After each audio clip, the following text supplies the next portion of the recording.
China, Russia, and the rest of the world knows we have the most powerful military in the history of the world. Don't worry about whether we're going to, they are going to be more powerful, Biden said in the CNN town hall. What you do have to worry about is whether or not they are going to engage in activities that will put them in a position where they may make a serious mistake. Further pushed about whether the United States would defend Taiwan from a Chinese attack, Biden added, "Yes. Yes, we have a commitment to do that." The remark quickly made headlines, as the US policy for decades has been one of a strategic ambiguity toward how it would respond to such an attack. The 1979 Taiwan Relations Act commits the US to support Taiwan, including providing it defensive capabilities, but not necessarily to engage in a military conflict.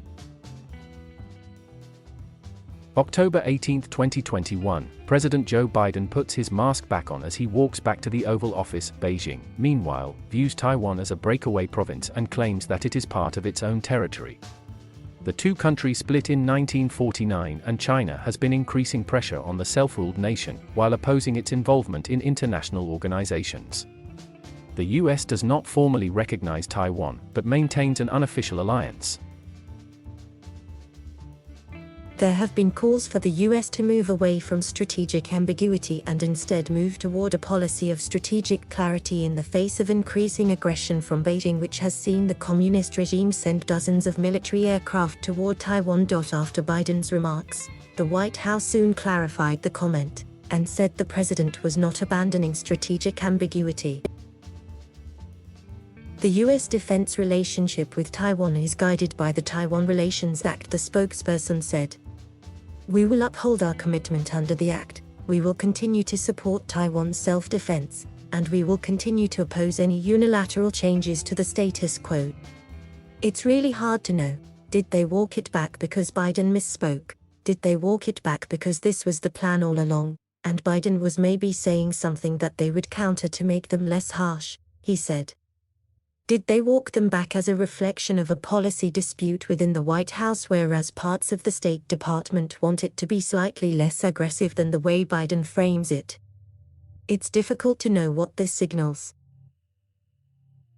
Hino Klink, a former Deputy Assistant Secretary of Defense for East Asia under the Trump administration, said that if one took Biden at his word, that would have meant a significant policy shift from strategic ambiguity to strategic clarity, and that would have been significant.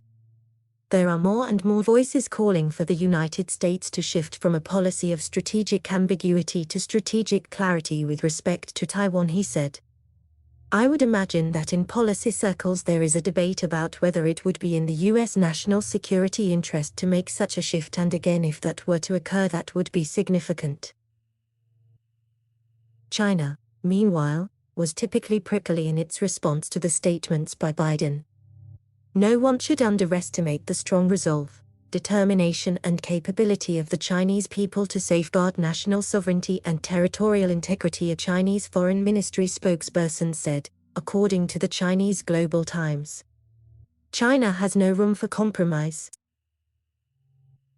Klink said that this was to be expected, given that there's no issue more sensitive than Taiwan with respect to Beijing.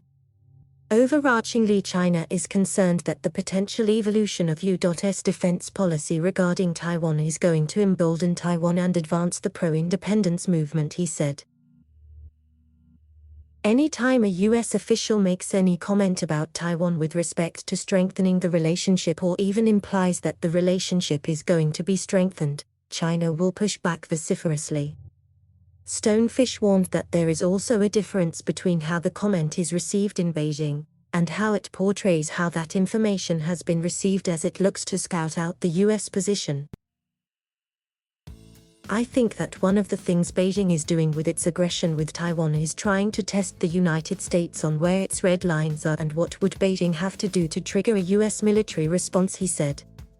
So in some ways what the US is trying to do is clarify its position toward Taiwan, and there's a lot of strategic ambiguity built into these policies, but Beijing wants to know how much they can do without the US responding, so that when they feel confident to mount an actual attack, they are much more in place than they would be otherwise.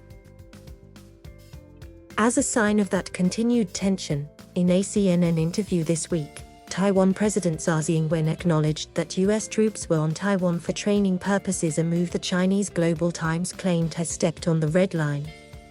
On Saturday, the Chinese foreign minister released a stern statement warning G20 nations that countries would pay a price for backing Taiwan. Recently, the US and other countries attempted to achieve breakthroughs on the issue of Taiwan, which is in contravention of the political guarantees they made when they established diplomatic relations with China, Wang Yi said, according to Politico. If they couldn't stop the One China principle 50 years ago, it's even more impossible in today's world in the 21st century, Wang added. If they forge ahead regardless, they will definitely pay a price accordingly.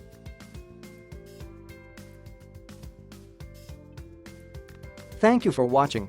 Please subscribe